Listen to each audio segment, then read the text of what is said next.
A man goes to the supermarket to shop and suddenly discovers that the clerk is actually his daughter. He angrily questions her, asking why she isn't in school at this hour. The girl is confused and asks who he is. At that moment, the store owner comes over to ask what's going on. The man claims to be the girl's father, but she calls him a lunatic. Shocked that his daughter would insult him, he tries to drag her home. The girl struggles desperately, and the store owner warns him that if he doesn't leave, they'll call the police. The man finally lets go, but insists that she come home with him. As he reaches the door, he catches a glimpse of himself in the glass and is stunned. He has turned into an 18-year-old. Outside, he looks at his reflection in a car window in disbelief. The car owner rolls down the window and asks if something's wrong, but when the man hurriedly asks how old he looks, the driver just drives away. Inside the store, the boss and his daughter lock the door and call the police, forcing the man to leave. He then goes to his best friend's house, but his friend mistakes him for an intruder and knocks him unconscious. When the friend later sees a photo, he realizes that the boy really does look exactly like the man. When the man wakes up, he explains that he has turned into his 18-year-old self. His friend asks what he plans to do, and the man asks him to pose as his father so he can return to school. Disguised as his friend's son, he re-enrolls in high school and even ends up in the same class as his daughter. Seeing him, she recalls the strange incident from the supermarket. During class, his wife calls about arranging the divorce. Still not used to being a student, he stands up to answer the phone but is stopped by the teacher, so he pretends to go to the bathroom. His wife warns that if he misses the second court date, he will automatically lose custody. He refuses, but she accuses him of neglecting the children. Watching his daughter through the window, he insists that he is closer to the kids than she thinks. In the bathroom, he finds someone locked inside. It's his son, Shiryu, who has been bullied. When he asks who did it, Shiryu doesn't recognize him in his younger form and warns him not to tell anyone he helped, or else he'll be mocked. Worried, the father secretly follows him. On the way, his daughter stops him and drags him to the rooftop with two other girls, threatening him to stay away. But instead of being scared, he tells her he knows Shiryu is being bullied.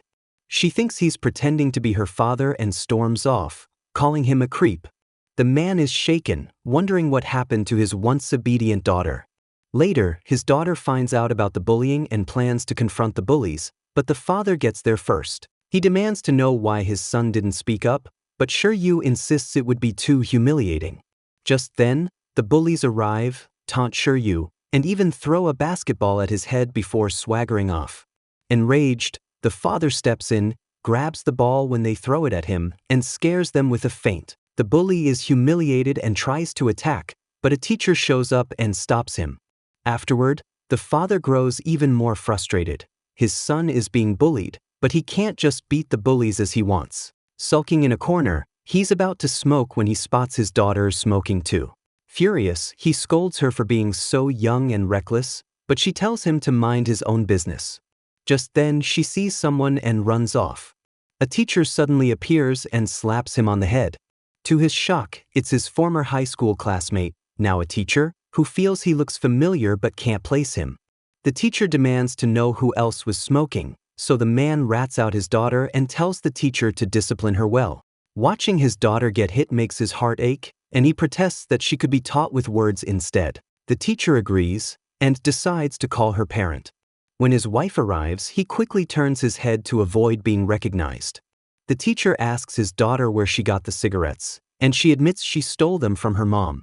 Hearing this, the man can't hold back anymore and angrily scolds both mother and daughter for smoking.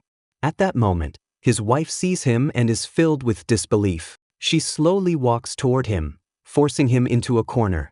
Looking at the young version of her husband, she is stunned. She even walks up and starts pinching his face in disbelief.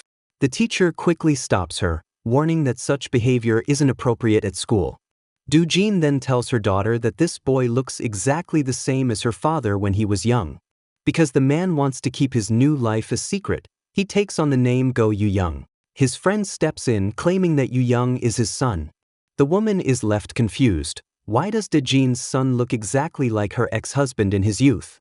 The teacher urges them to return to work, and they leave. That evening, still troubled by the divorce, Doo-jin goes out with her best friend.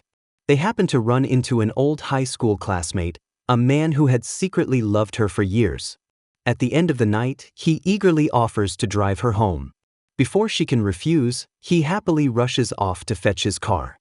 Outside, Doo-jin's friend notices her gloom and suggests a game. Close her eyes, walk forward, and when she counts to 10, open them. The first man she sees will be her fated match. Doo-jin closes her eyes and starts walking, thinking of her unhappy life. A husband always smoking, a marriage on the verge of divorce, a career where she feels pushed aside by younger coworkers. Distracted, she unknowingly steps into the road.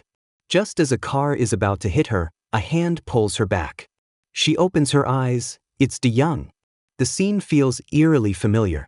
At that moment, the man from earlier drives up, another of their old high school classmates, now a teacher. He offers to take Doo-jin home, but De-young quickly insists that it's unsafe for a student to go home alone and asks the teacher to give him a ride too. The next morning, while exercising, Doo-jin can't stop thinking about what happened. She rushes home, pulls out an old photo of her husband in his youth, and compares it with Go-young. Suddenly, everything clicks. Furious, she storms to De-jin's house, demanding to know if Yoo-young is really Hong De-young. De-young panics, afraid he's been found out. But instead of recognizing him, she mistakes Yoo-young for De-young's illegitimate son. She even pulls out the old photo to prove her point. His friend quickly explains that Yoo-young's mother just happens to look a lot like De-young. Doo-jin doesn't believe it and reaches for her phone to call De-young directly. Since his phone is in his pocket, De-young is terrified of being exposed. The friend hurriedly reminds him that he's late for school, giving him an excuse to escape. Outside, De-young answers the call. Doo-jin demands to know whether Yoo-young is his child. He denies it, saying Yoo-young is De-jin's son, and that the resemblance is just a coincidence. She still doesn't believe him. Suspicious, she wonders aloud if Yoo-young might actually be the son of both men. Horrified, De-young insists again that Yoo-young's mother simply resembles him, barely managing to cover up the truth. A 40-year-old man returns to 18 and becomes classmates with his own daughter. But the biggest shock comes when he discovers that his daughter has been lying to him all along. One day, he sees her and her friends take a taxi to school. Later in class, he overhears some girls complaining that their fathers don't give them allowance money. His daughter Shurya proudly says, "How could we possibly ask our dads for money?" De-young beams with pride, thinking his daughter is responsible. But then she immediately shows her friends the tricks she uses to get money out of him. In reality, she's been scamming her father all this time. Hearing his classmates praise her cleverness, De-young is furious. He storms over and lectures them all, demanding how they could dare to trick their own parents. Taking a taxi to school every day added up to 160,000 won a month. But for the girls, even that wasn't enough for pocket money. Hearing this, the group of classmates was stunned. One girl explained that her father drove a taxi, so she didn't have to pay for rides at all. De-young felt awkward and quickly excused himself, saying, "Oh, your dad drives a taxi? Then never mind," before leaving the classroom. Another girl then whispered to him that Shurya's biggest dislike was nosy people like her father. After class, one girl admitted that De-young was right. From now on, she would wake up earlier instead of taking taxis. Shurya, watching this, was left speechless. That evening after school, it suddenly began to rain. Shurya realized she hadn't brought an umbrella. De-young noticed and immediately ran out to buy one, then held it up for her, walking in the rain so she could stay dry. Afterward, Shurya saw him still carrying a second umbrella and grew suspicious. Why did he have another umbrella but not use it? It turned out he had bought one for his son, Shuryu. The next day, De-young saw Shuryu being bullied by Gyode again. He told his son that if they ever bullied him next time, he should just fight back. Then De-young went to challenge Gyode directly. News of their fight quickly spread through the entire school. Shurya also rushed to the playground to check.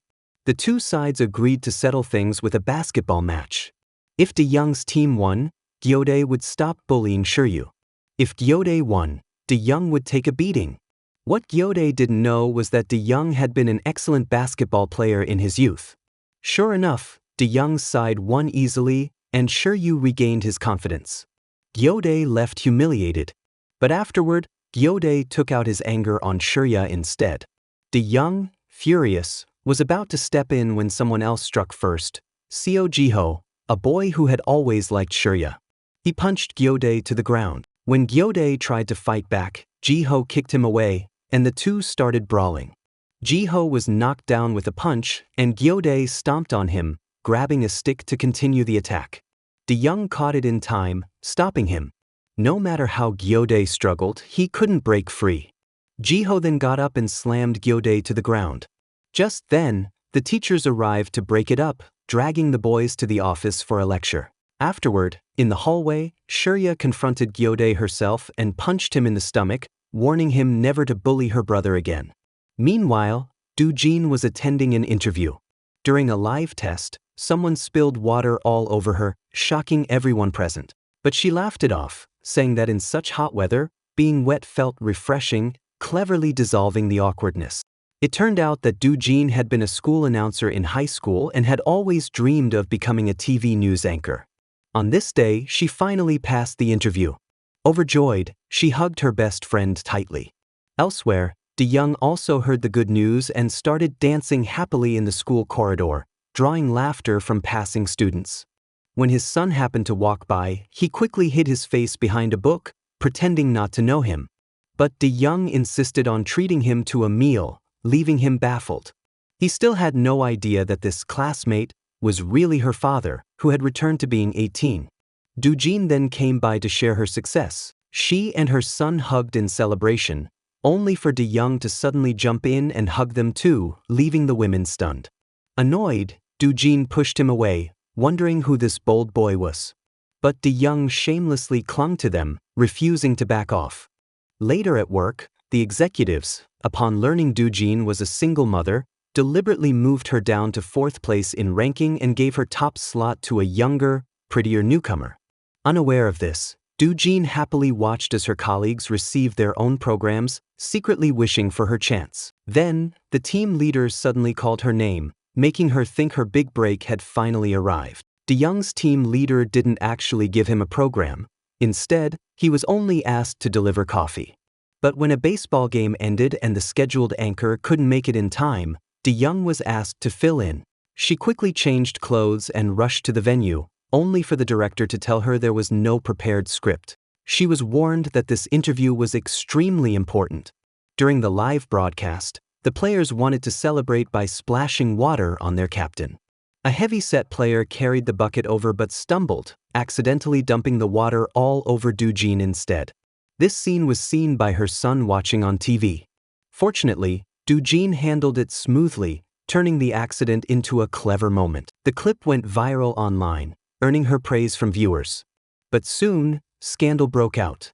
The media reported that Doojin was a single mother, and people even dug up her high school past of having a child before marriage.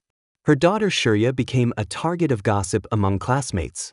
The company leaders, worried about its reputation, organized a gathering. To make up for the earlier accident, they pressured the same overweight staffer to let De-young embarrass him in return.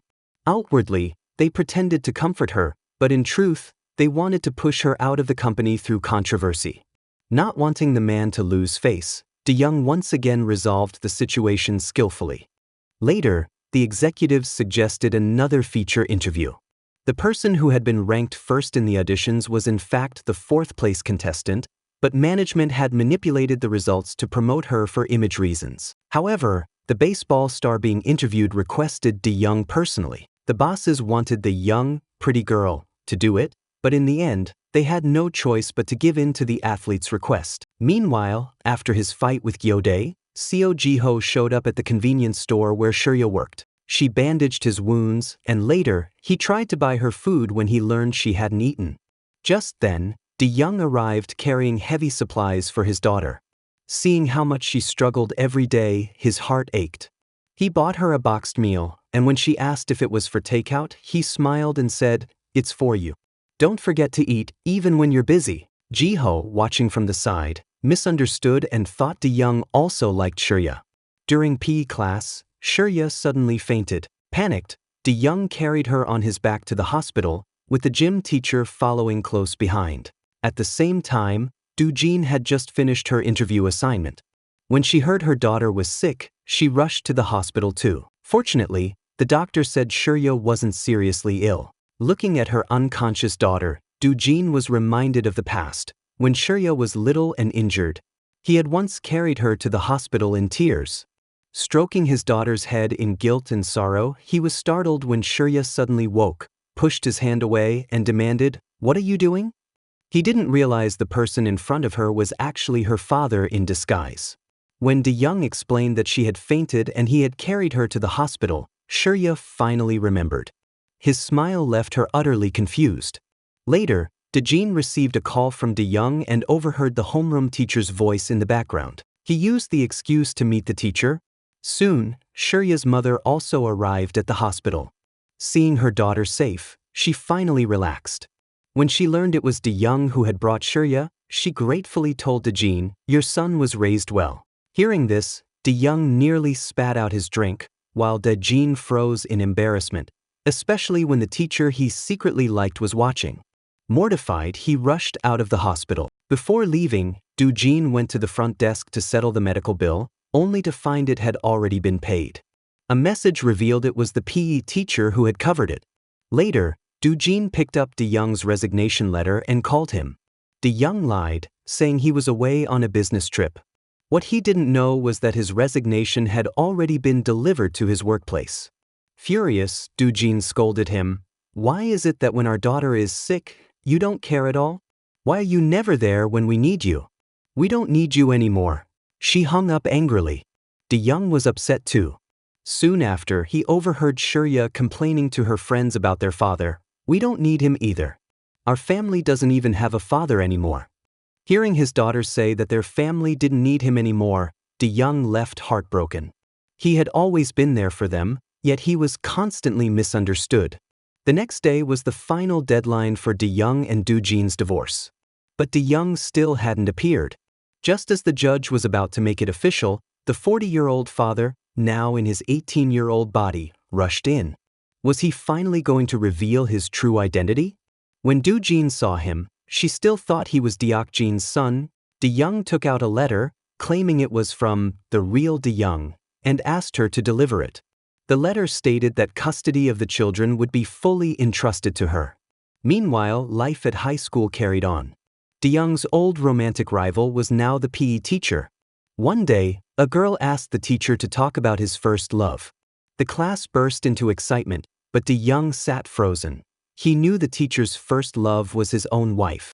The teacher told the story of watching movies with her, then added that since she was divorced, they might soon be together again. Hearing this, De-young snapped a pencil in anger.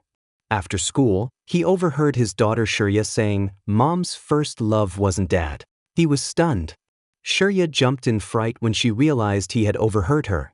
Later, De-young encountered Doo-jin carrying 2 heavy bags. He quickly stepped in to help, refusing her attempt to pay him afterward.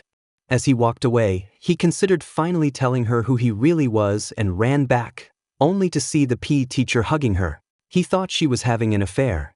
But Doo-jin pushed the teacher away, returning the hospital fee for Shurya, and left angrily when the teacher badmouthed De-young. De-young hadn't expected her to defend him in front of others.